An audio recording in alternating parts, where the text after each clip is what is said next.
I was installing a mailbox when they came for me. Slate gray, clean lines, modern design.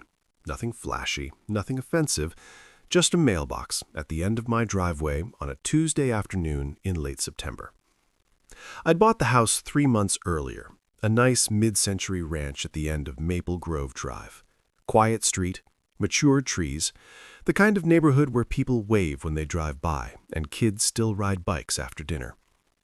I was tightening the final bolt when I heard the footsteps behind me. 2 of them, walking with purpose, the kind of purposeful walking that says, we have authority and we're about to use it. The woman was about 50, blonde hair sprayed into submission, wearing what I can only describe as suburban power casual, pressed khakis, a crisp white blouse, and a lanyard with an official-looking badge that said HOA President. Her name was Mara Green. Behind her was a man in his 60s, polo shirt tucked into belted jeans, reading glasses hanging from a cord around his neck, clipboard in hand. The clipboard is important. We'll come back to that. His name was Doug Reeves, HOA Treasurer.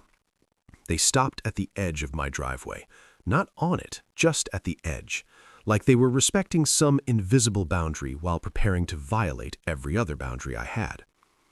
"Excuse me," Mara said, not as a question, as an announcement. "We need to discuss your mailbox." I stood up, wiped my hands on my jeans, and smiled. "What about it?" "The color," Doug said, consulting his clipboard like it contained the secrets of the universe. "Slate gray is not an approved mailbox color according to community standards." I looked at my mailbox, then at theirs, identical houses up and down the street, each with a black mailbox, standard issue, uniform, lifeless. "Interesting," I said. "What color should it be?" "Black or white," Mara said. She wasn't smiling. "Section 4.7 of the Architectural Guidelines. All external fixtures must conform to the approved color palette." I nodded slowly. "And who approved these guidelines?" "The HOA Board," she said, like it was obvious, like everyone should just know these things. "I appreciate you letting me know," I said, "but I'm not under your HOA." Silence. You know that moment in a conversation where someone says something so unexpected that the other person's brain just stops, like their mental computer is trying to process information that doesn't fit any existing file? That's what happened. Mara blinked. "Excuse me?" "I'm not part of your homeowners association," I repeated, slower this time. "So your guidelines don't apply to me." Doug's clipboard lowered slightly. "Every house on this street is part of the Maple Grove HOA. That's been the case since 2018. "Not mine," I said. Mara's face did something interesting. It went through several expressions in rapid succession: confusion, disbelief, annoyance, and finally, anger. "Mr. She paused, waiting for my name. "Carter, Ethan Carter." "Mr. Carter, I don't know who told you that you weren't part of the HOA, but they were mistaken. When you purchased this property, you agreed to abide by our covenants, conditions, and restrictions." I shook my head. "I reviewed all the paperwork before closing. No HOA disclosures, no covenants filed against my property. I made sure of it." "That's impossible," Doug said. "It's not, but feel free to check your own records." What happened next was honestly fascinating from a sociological perspective. Rather than walking away to verify the information, like a reasonable person might, Mara pulled out her phone. "I'm calling the police," she announced. I laughed. I couldn't help it. "For what? Installing a mailbox on my own property?" "For non-compliance with community standards," she said, already dialing, "and for creating a hostile environment." Doug nodded in agreement, making notes on his clipboard. I leaned against my mailbox, my beautiful slate gray mailbox, and waited. Because here's the thing. I knew I was right, and I knew they were about to learn a very expensive lesson about the difference between authority and power. Police didn't come that day. Dispatcher probably told them it was a civil matter, which it was, but that didn't stop the HOA. 3 days later, I received a formal violation notice in my mailbox. The irony was not lost on me. Notice of violation, it read in bold red letters. Property at 1847 Maple Grove Drive is in violation of Architectural Standards Section 4.7. Unauthorized mailbox color, slate gray. Fine, $50 per day until remediated. Continued noncompliance may result in legal action and/or property lien. It was signed by Mara Green and Doug Reeves. At the bottom, in smaller text, failure to appear at compliance hearing scheduled for October 15th will result in automatic escalation of fines. I sat at my kitchen table and read it 3 times. Then I pulled out my property documents. When I bought the house, I'd been thorough. I'm a commercial real estate attorney, not residential, but enough overlap to know what questions to ask. I'd specifically asked my realtor about HOA involvement. None listed, clean title. I'd verified that with the title company. No recorded covenants, no restrictions, no HOA disclosure package required in our state when HOAs exist. But now I had this letter, so either I'd missed something or they were wrong. I spread my plot map across the table. Standard survey done at closing. Property boundaries clearly marked, lot dimensions, easements, the usual. Then I pulled up the HOA's website and found their map. And that's when I saw it. The HOA map showed all the properties in Maple Grove subdivision. Houses, common areas, walking trails, the little neighborhood park. Everything was shaded in light blue, indicating HOA jurisdiction, except my property wasn't entirely blue. The main house was shaded, but there was a thin sliver at the edge of my lot, maybe 20 or 30 feet, that was white, unshaded, outside the boundary line. I zoomed in. The line was subtle, but it was there. My property extended beyond the HOA's mapped territory. I checked my survey again. According to my legal property description, my lot included that area. It wasn't a mistake or encroachment. It was part of my recorded parcel. The next morning, I called the county records office. Records and Assessments, this is Linda. Hi, Linda. This is Ethan Carter. I have a question about property boundaries and HOA jurisdiction. Who would I talk to about verifying whether my parcel falls within an HOA's charter boundary? That would be me, she said cheerfully. What's your parcel number?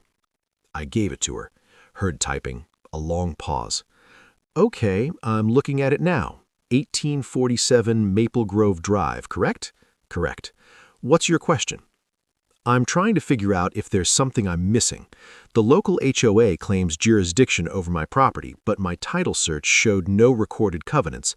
I'm trying to figure out if there's something I'm missing. More typing. Another pause, this one longer. Okay, this is interesting.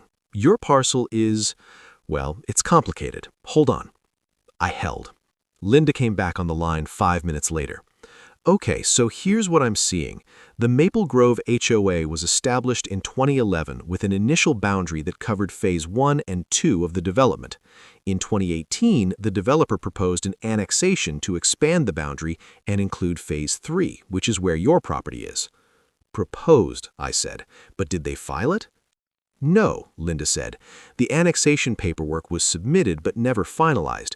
There's no recorded instrument showing that Phase 3 was actually incorporated into the HOA charter. I closed my eyes and smiled. So legally, my property is outside the HOA.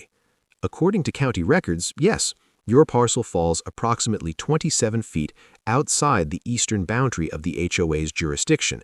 You're technically in an unincorporated zone. Linda, I said, you just made my day.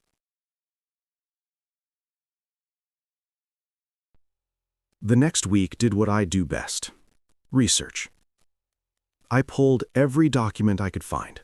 The original HOA charter from 2011, the bylaws, the architectural guidelines Mara kept citing, the proposed 2018 annexation that never went through, meeting minutes, financial disclosures. All of it was public record. You'd be surprised how much information is just sitting there, available to anyone who knows where to look and has the patience to read through hundreds of pages of bureaucratic language. Here's what I learned. The Maple Grove HOA had 73 member properties. Annual dues were $1,200 per household.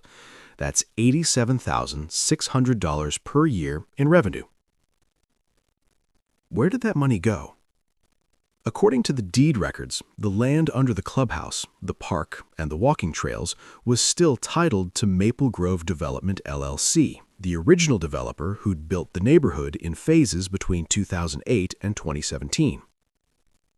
The developer had gone bankrupt in 2019. The company still existed on paper, but it was defunct. No active business operations, no one managing the assets.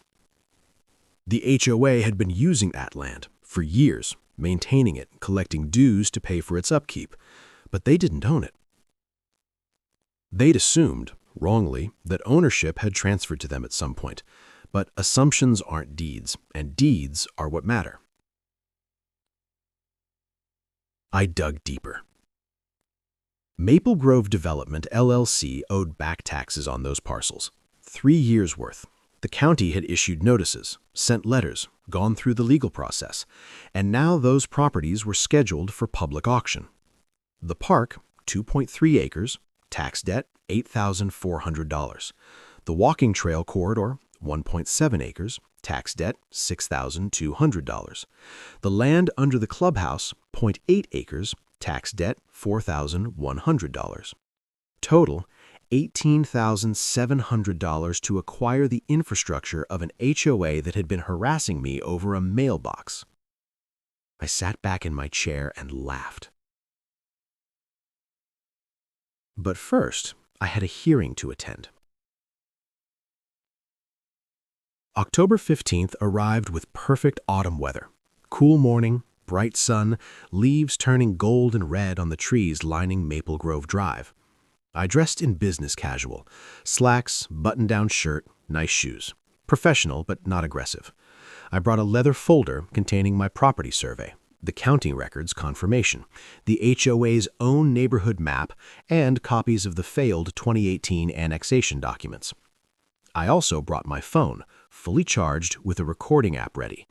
Our state is a one-party consent state for recordings. I was about to be that one party. The mandatory compliance hearing was held in the cul-de-sac. Not at the clubhouse, not in someone's home, in the middle of the street at the end of Maple Grove Drive, where 5 houses formed a circle around a small island of grass with a decorative mailbox cluster. Mara had set up a podium, an actual podium like she was giving a press conference. A folding table beside it held her laptop and a stack of papers. Doug stood next to her with his ever-present clipboard. And, I'm not making this up, there was a police officer standing nearby, arms crossed, looking thoroughly bored and slightly confused about why he'd been called to a neighborhood mailbox dispute. About 20 neighbors had gathered. Some looked curious, others uncomfortable, a few openly hostile. I walked up and stood at a respectful distance from the podium. Mara saw me, and her expression hardened. "Mr. Carter, thank you for attending." Mara cleared her throat and addressed the gathered neighbors like she was conducting official government business. "We're here today to address a violation of community standards by the resident of 1847 Maple Grove Drive. Mr. Ethan Carter has installed an unauthorized mailbox in a color that does not conform to our architectural guidelines. Despite repeated notifications, he has refused to comply." She gestured to me like I was a defendant in court. "Mr. Carter has also made the claim that he is not subject to HOA authority. This is factually incorrect and represents a dangerous precedent if left unaddressed." Doug nodded solemnly, making notes. Several neighbors murmured. Mara continued, "The purpose of this hearing is to give Mr. Carter one final opportunity to acknowledge his responsibility as a member of this community and commit to remedying the violation. Failure to do so will result in escalating fines and potential legal action." She looked at me. "Mr. Carter, do you have anything to say?" "I do, actually. Thank you for the opportunity." I held up the HOA's architectural guidelines.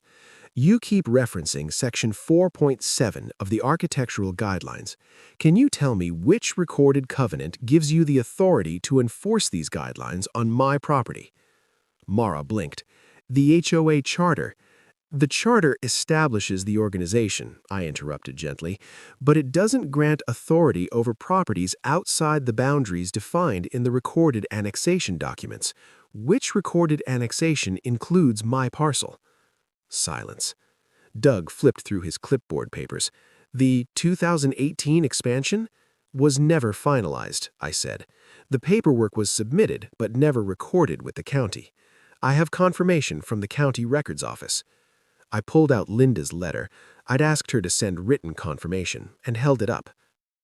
According to the official records of this county, my property falls 27 feet outside the eastern boundary of the Maple Grove HOA's jurisdiction. I am in an unincorporated zone.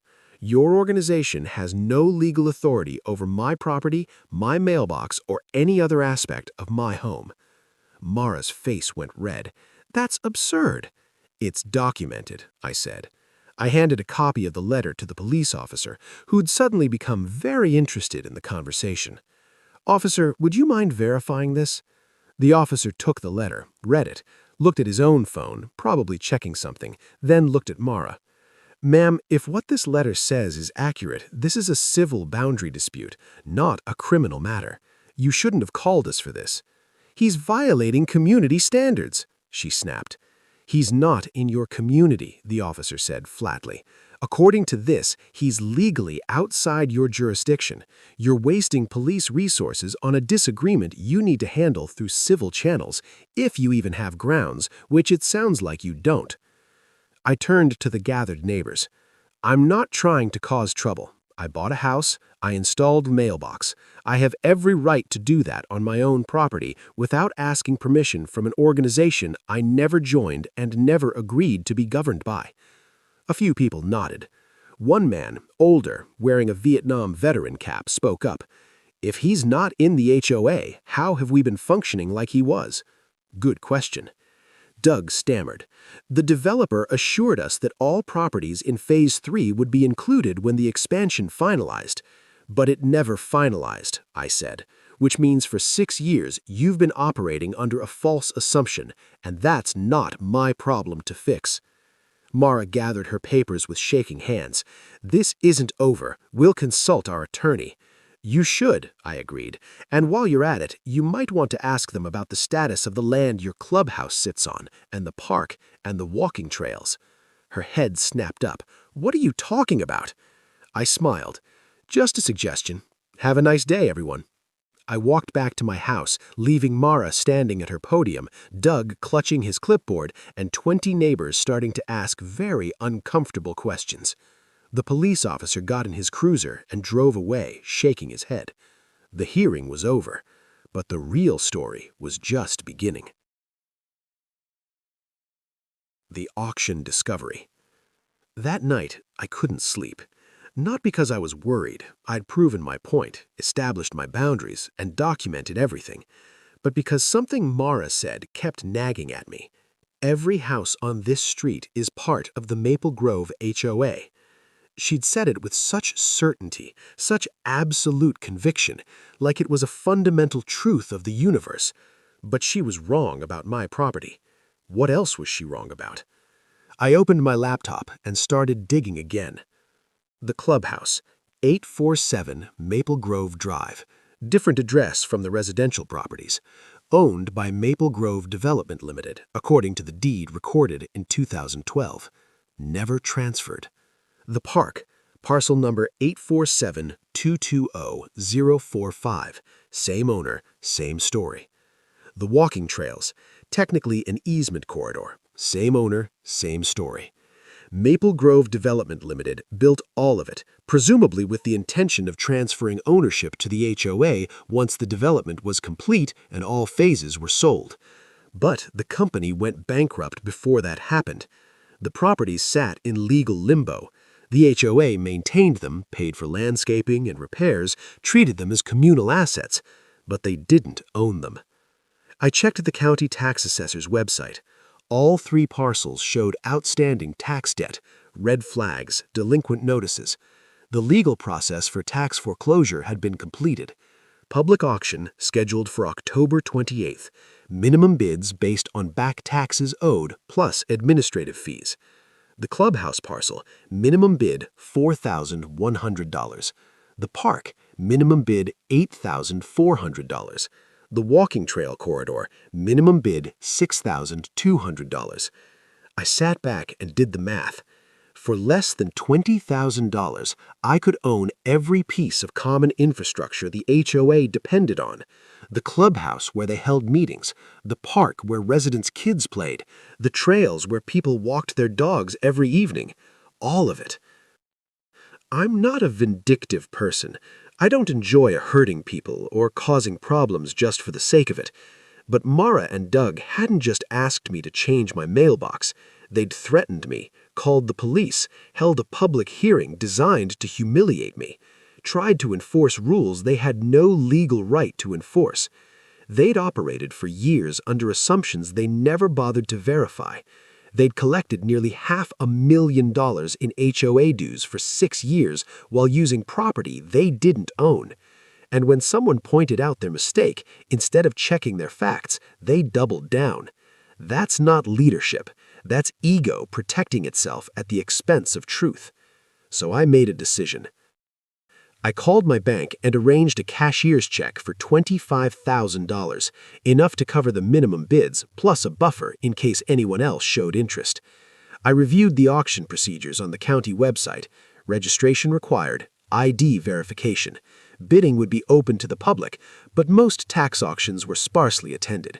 Real estate investors sometimes showed up looking for deals, but small parcels with easement complications usually weren't worth the hassle. I wasn't an investor looking for a deal. I was a homeowner making a point. October 28th, County Administration Building, 10 a.m. I marked it on my calendar, and I waited. That night, I couldn't sleep. Not because I was worried. I'd proven my point, established my boundaries, and documented everything, but because something Mara said kept nagging at me. Every house on this street is part of the Maple Grove HOA.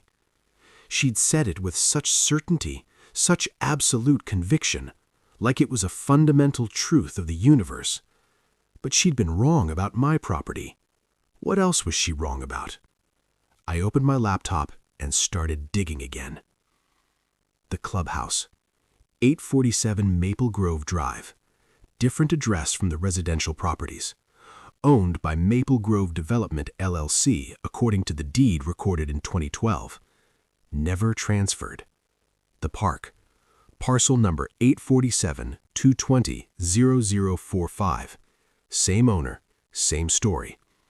The walking trails, technically an easement corridor, same owner. Maple Grove Development, LLC had built all of it, presumably with the intention of transferring ownership to the HOA once the development was complete and all phases were sold.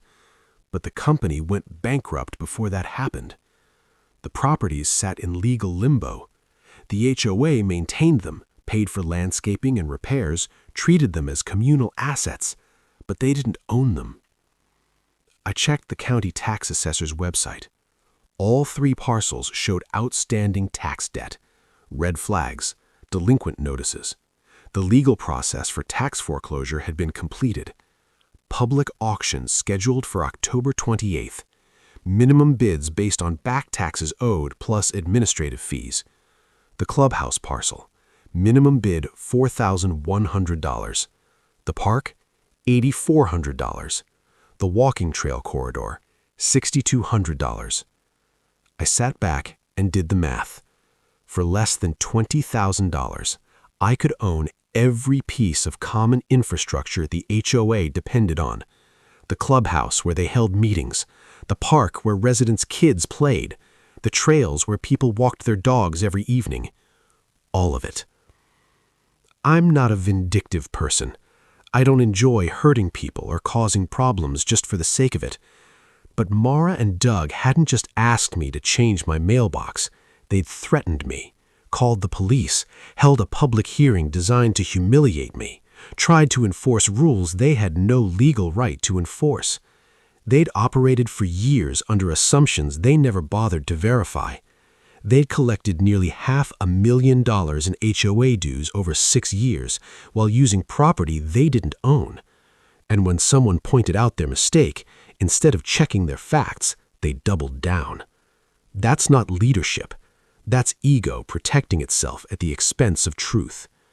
So I made a decision. I called my bank and arranged a cashier's check for $25,000, enough to cover the minimum bids plus a buffer in case anyone else showed interest. I reviewed the auction procedures on the county website. Registration required, ID verification. Bidding would be open to the public, but most tax auctions were sparsely attended. Real estate investors sometimes showed up looking for deals, but small parcels with easement complications usually weren't worth the hassle. I wasn't an investor looking for a deal. I was a homeowner making a point. October 28th, County Administration Building, 10 a.m. I marked it on my calendar, and I waited. The auction and acquisition. The day arrives, calm before action. The county auction was held in a windowless conference room that smelled like old carpet and burnt coffee. About 15 people were there. County clerk at the front with a laptop and gavel, a few older men who looked like career property investors, worn jeans, calculators, bored expressions, a young couple who looked lost and left after 10 minutes. And me. Registration was simple. Show ID, sign a form, get a bidder number. Mine was 7. The clerk called the meeting to order at 10:03 a.m. We have 17 parcels up for auction today due to delinquent taxes. Bidding starts at the minimum amount listed. All sales final. Payment due within 10 business days. Any questions? No one asked anything. All right, let's begin. Auction sequence, matter of fact. The first few parcels went quick. Vacant lots, an abandoned commercial building. A property investor bought 3 in a row, minimum bid each time, no competition. Then the clerk read, parcel 847-220-0041, address 847 Maple Grove Drive, commonly known as Maple Grove HOA Clubhouse, 0.8 acres, zoned residential common area, minimum bid $4,100. I raised my number. $4,100 to bidder 7. Any other bids? Silence. Going once, going twice, sold to bidder 7 for $4,100. One of the investors glanced at me, curious, then back at his notes. Next, parcel 847-220-0045, Maple Grove Community Park, 2.3 acres, zoned open space. Minimum bid, $8,400. I raised my number again. $8,400 to bidder 7. Now the investors were looking at me more carefully. One checked his phone, probably looking up the parcels. Any other bids? Going once, going twice, sold to bidder 7. 2 down, 1 to go. Parcel 847-220-0048, Maple Grove Walking Trail Easement Corridor, 1.7 acres, zoned conservation easement, minimum bid $6,200. I raised my number. $6,200 to bidder 7. One of the investors raised his number, $6,500. The clerk looked at me. I raised my number. $7,000. The investor hesitated, then shook his head. $7,000 to bidder 7. Any other bids? Going once, going twice, sold. The clerk banged his gavel. I'd just become the landlord of the Maple Grove Homeowners Association. Processing the moment. Quiet triumph. The total came to $19,700. I paid with a cashier's check. The county clerk handed me temporary ownership certificates. Official deeds would be recorded and mailed within 2 weeks. "Congratulations," she said. "What are you planning to do with the parcels?" I smiled. Community improvement. As I walked out of the county building into the bright October morning, I pulled out my phone and sent an email to Mara Green using the contact address listed on the HOA website. Subject: Upcoming board meeting. Message: Hi Mara, I'd like to attend the next HOA board meeting to discuss community matters. Please confirm the date and time. Thanks, Ethan Carter. I hit send. Then I called my property attorney and told her to clear her schedule for next week. We had work to do.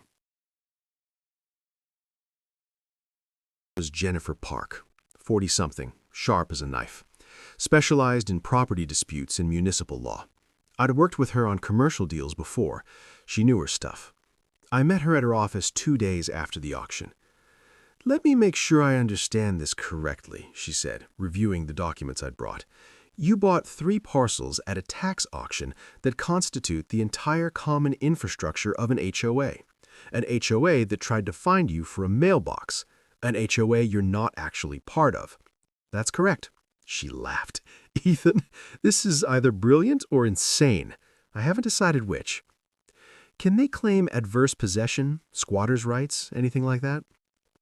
Jennifer shook her head. Adverse possession requires continuous open and hostile use for a statutory period, usually 10 to 15 years depending on the state. The HOA's only been operating since 2011, and they've been maintaining the property believing they owned it, which defeats the hostile requirement. They were permissive users under an assumed agreement, not adverse possessors. So legally, they have no claim to the land. Correct. You own it.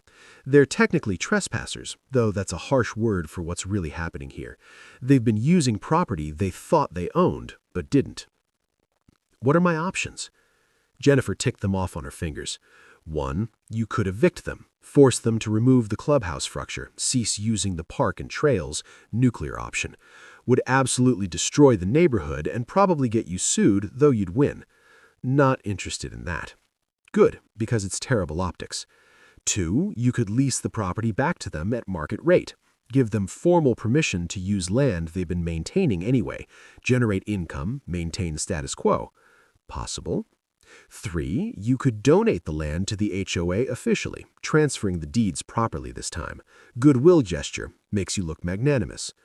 After they tried to find me for a mailbox? Pass. 4, you could condition transfer or use on specific terms, dissolve their authority over properties they don't own, restructure the organization, use your leverage to fix the problems that caused this mess in the first place. I smiled. That's the one.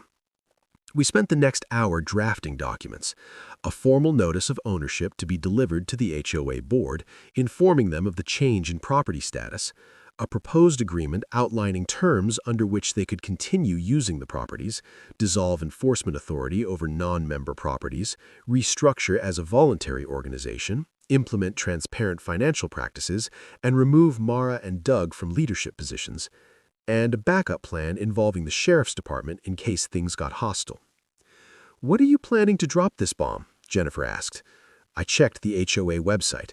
Next board meeting is November 2nd, 7 p.m. at the clubhouse. I'll be there. And Ethan, bring a friend, someone who can keep things from escalating if they react badly. I knew exactly who to call. My neighbor 2 houses down, not in the HOA like me, but for different reasons involving a grandfather clause from the 1990s, was a retired sheriff's deputy named Marcus Webb. 68 years old, built like a barrel, calm demeanor. The kind of guy you want around when situations might get heated. I explained the situation over coffee in my kitchen. Marcus listened, asked a few clarifying questions, then grinned. "You bought their clubhouse?" "I did." "And you're going to walk into their meeting and tell them they've been squatting on your property?" "More or less." He laughed until he coughed. "Ethan, that's the best thing I've heard all year." "Yes, absolutely yes. I'll come." November 2nd, 7 p.m. Game time. The night arrives. Walking into the lion's den. The house was exactly what you'd expect. Single-story, vinyl siding, meeting room with folding chairs and tables, small kitchen, bulletin board covered in community notices and architectural guidelines printed on pastel paper. About 30 residents were there when Jennifer, Marcus, and I walked in at 7:05 p.m.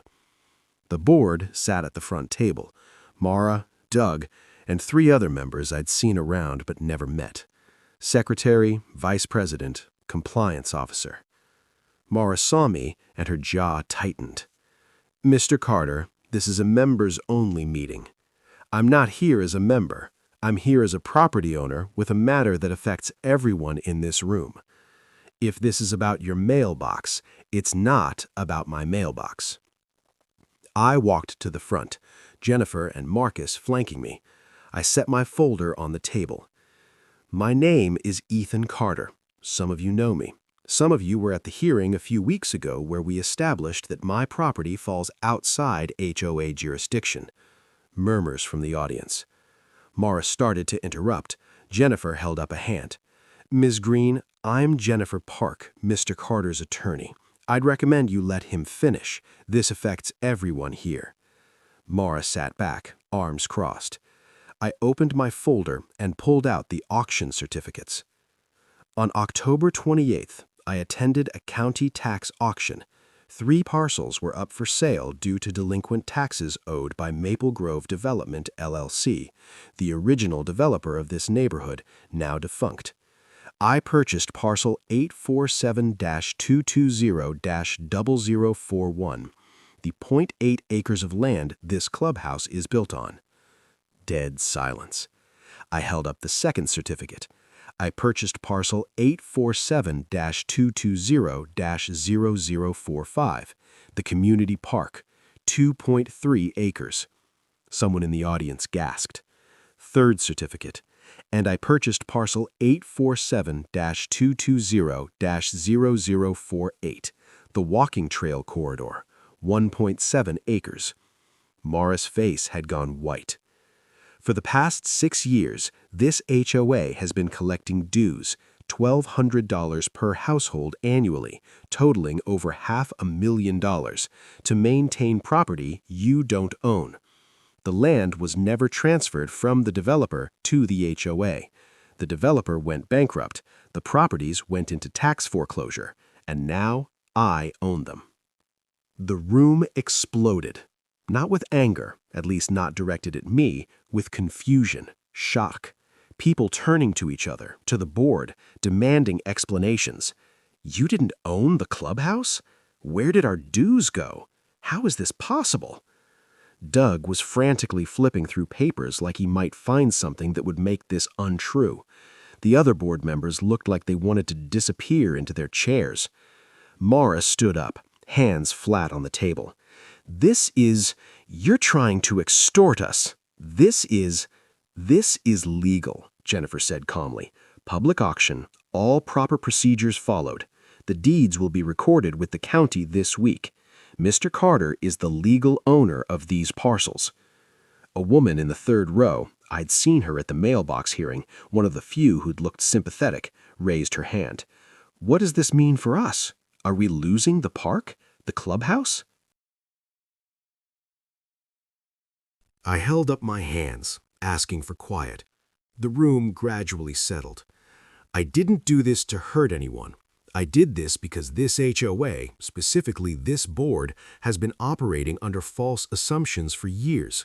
You've been enforcing rules over properties you don't own.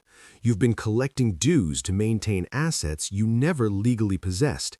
And when someone questioned your authority, you doubled down instead of checking your facts. I looked directly at Mara. "You called the police on me for installing a mailbox. You held a public hearing to humiliate me. You threatened fines and legal action, all for exercising my rights on my own property." Mara opened her mouth, closed it, said nothing. "Here's what I'm proposing. I won't evict the clubhouse. I won't fence off the park or block the trails. I won't charge you rent or lease fees, but the HOA as it currently exists needs to end." More murmurs, but different this time. People listening, considering. The HOA can reorganize as a voluntary community group. No mandatory dues, no enforcement authority over private property, no fines, no architectural reviews unless homeowners voluntarily opt in. You can still maintain common areas, I'll grant an easement for that. You can still organize events, manage landscaping, coordinate neighborhood activities. I pulled out the agreement Jennifer had drafted. But you can't pretend to have authority you don't have. You can't threaten people with consequences you can't legally impose. You can't operate in the gray area between legitimate governance and harassment. Jennifer stepped forward. The formal terms are outlined here. Mr. Carter will grant the community a perpetual easement to use these properties for recreational and community purposes.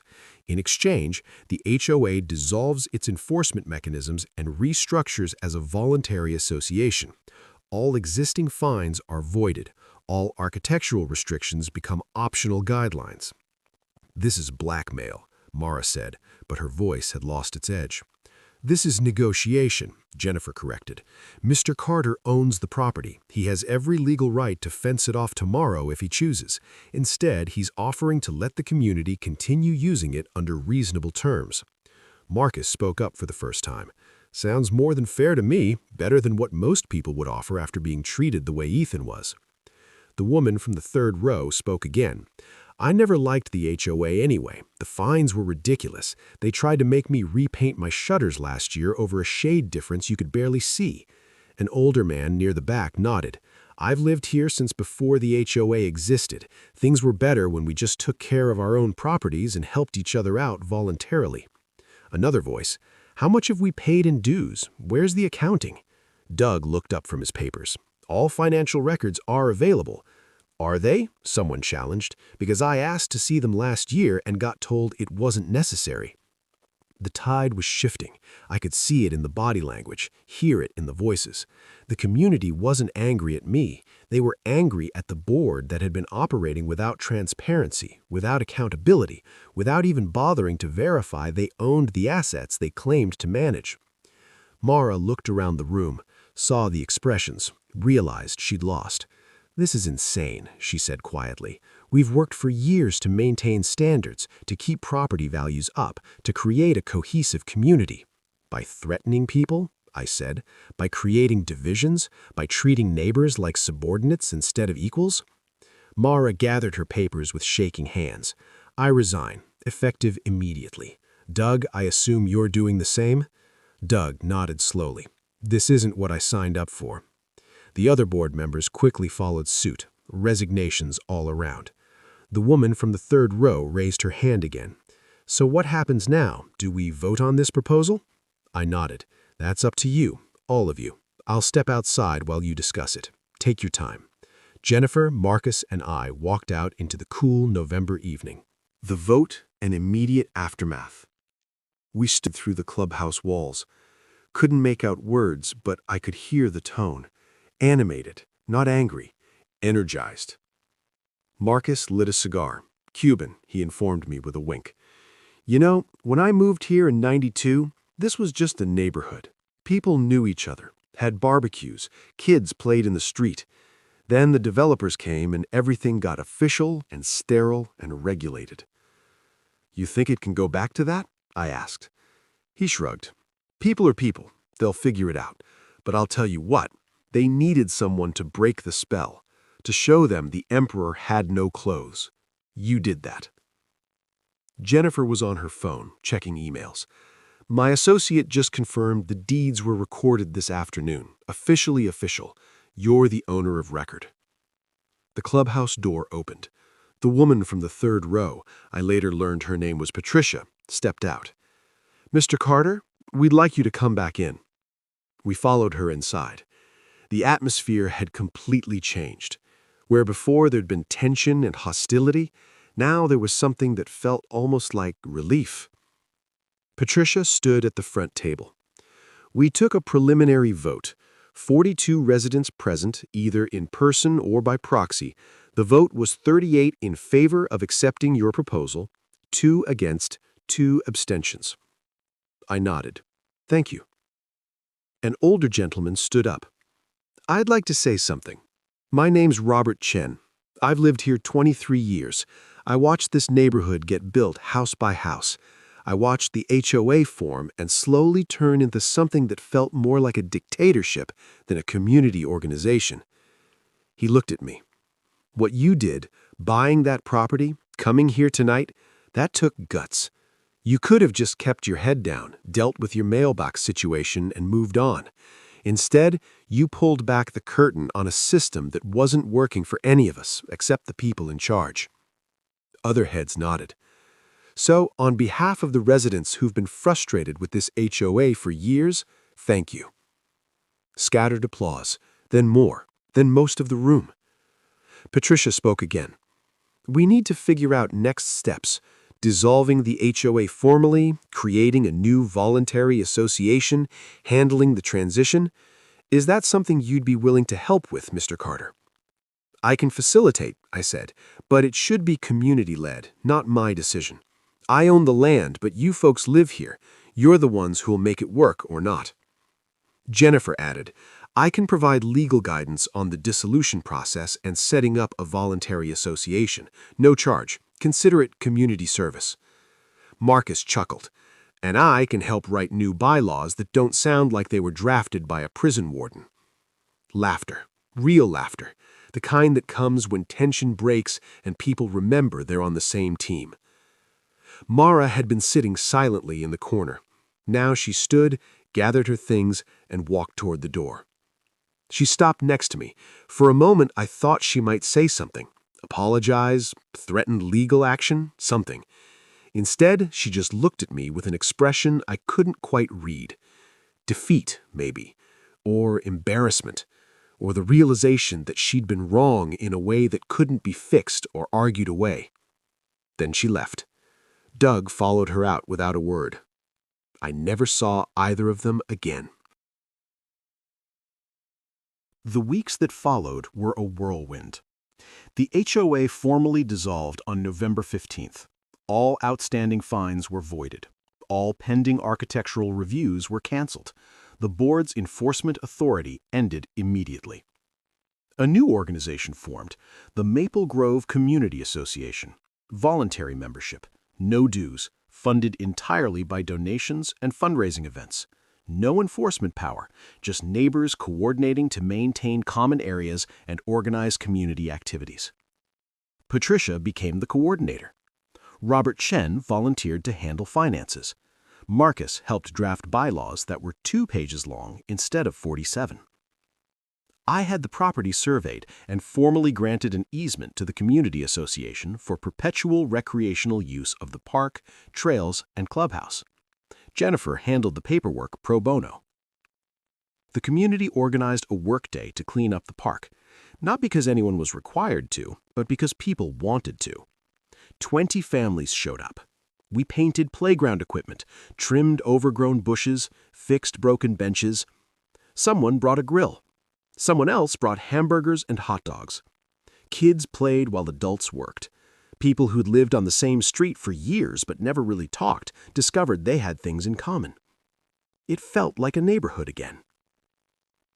Not everyone was happy, of course. A few residents, mostly people who'd served on various HOA committees over the years, complained that property values would plummet without architectural standards. One man sent me a certified letter calling me a neighborhood terrorist and threatening to sue. Jennifer sent him a polite response explaining why he had no grounds. He never followed through. Another woman moved out entirely, telling everyone who'd listened that the neighborhood was going to turn into a slum without the HOA's oversight. Her house sold in 4 days. The new owners were thrilled to be in a neighborhood without an HOA. Mara listed her house for sale in mid-November. I heard through the neighborhood grapevine that she'd accepted a position in another state, some corporate job, a fresh start where no one knew about the Maple Grove incident. Her house sold by Christmas. I never met the new owners, but I saw them unloading moving trucks. Young couple, 2 kids. They waved when they saw me. I waved back. No hard feelings on my end. I genuinely hope she learned something from the experience, that she understood you can't govern people through fear and false authority. that real community is built on trust and voluntary cooperation, not mandatory compliance and threatened consequences. My slate gray mailbox still stands at the end of my driveway. No one's complained about it since the hearing. In fact, I've noticed a few other mailboxes on the street have been repainted in various colors. Blues, greens. One house has a bright red mailbox shaped like a barn. It's small, it's cosmetic, it doesn't really matter in the grand scheme of things, but it matters because it represents choice. The freedom to make your own decisions about your own property without asking permission from people who have no legitimate authority over you. That matters. People ask me if I regret how things went down, if I think I could have handled it differently, if buying the HOA's infrastructure was too aggressive, too vindictive. Here's my answer. I don't regret protecting my property rights. I don't regret standing up to people who were abusing authority they didn't have. And I don't regret using the tools available to me, legal tools, public records, property law, to level a playing field that had been tilted by arrogance and assumption. Could I have just changed my mailbox and moved on? Sure, but that would have sent a message that the HOA's behavior was acceptable, that threatening people works, that you can enforce rules you have no authority to enforce as long as no one pushes back. And I couldn't accept that. This story isn't really about a mailbox. It's not even really about an HOA. It's about authority, real versus imagined. It's about the difference between legitimate governance and petty tyranny. It's about what happens when people in positions of minor power start believing their own press and forget they're supposed to serve the community, not rule it. HOAs can be good. I'm not anti-HOA on principle.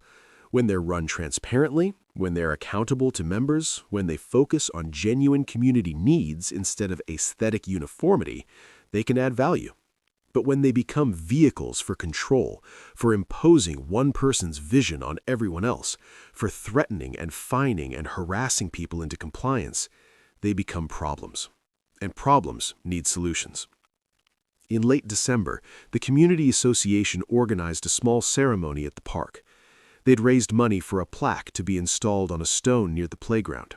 Bronze. Simple. Classy. Patricia asked me to come help unveil it.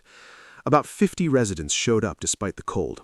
Kids running around, adults holding coffee, Christmas lights strung through the trees. Robert Chen gave a short speech about community, cooperation, and the importance of questioning authority when authority overreaches. Then Patricia and I pulled off the covering. The plaque read, Maple Grove Community Park, donated 2024. Respect is stronger than rules. I'm not going to lie. I got a little choked up. Not because I'd done something extraordinary, I just exercised my legal rights and refused to be pushed around. Most people would have done the same if they'd known they could. But seeing that plaque, seeing families using the park, seeing kids playing on equipment that had been maintained by voluntary community cooperation instead of mandatory dues and threatened fines, that meant something. It meant the neighborhood had found a better way. It meant people had remembered that they could work together without being forced to, that they could maintain standards and take pride in their community without giving authority to a board that operated with more power than wisdom. It meant something good had come from a situation that started with conflict. So here's what I want you to take from this story, wherever you are, whatever your situation. Authority has to be legitimate. It has to be based on actual legal standing, not assumptions or bluster or official-looking clipboards. When someone claims they have power over you, whether it's an HOA, a boss, a bureaucrat, whoever, verify it. Check the documents, read the bylaws, look at the recorded instruments. Don't just assume they're right because they sound confident. And if they're wrong, if they're overreaching, if they're abusing power they actually don't have, stand up. Not with anger, not with aggression, but with facts, with documentation, with legal tools and proper procedures. Because people like Mara and Doug only succeed when everyone else stays quiet, when people assume they can't fight back, when it seems easier to just comply than to question. But you can question. You should question. And sometimes, if you're really lucky, you might just end up owning the clubhouse. My name is Ethan Carter. I live at 1847 Maple Grove Drive in a house that's not part of an HOA. I have a slate gray mailbox that I installed myself without asking anyone's permission. And every time I walk past that mailbox, I smile, because it reminds me that respect really is stronger than rules. Thanks for listening to my story. I hope it helps someone out there who's dealing with their own HOA nightmare, their own power-tripping board, their own situation where someone claims authority they don't actually have. Do your research, stand your ground, and remember, property rights matter. Take care, everyone.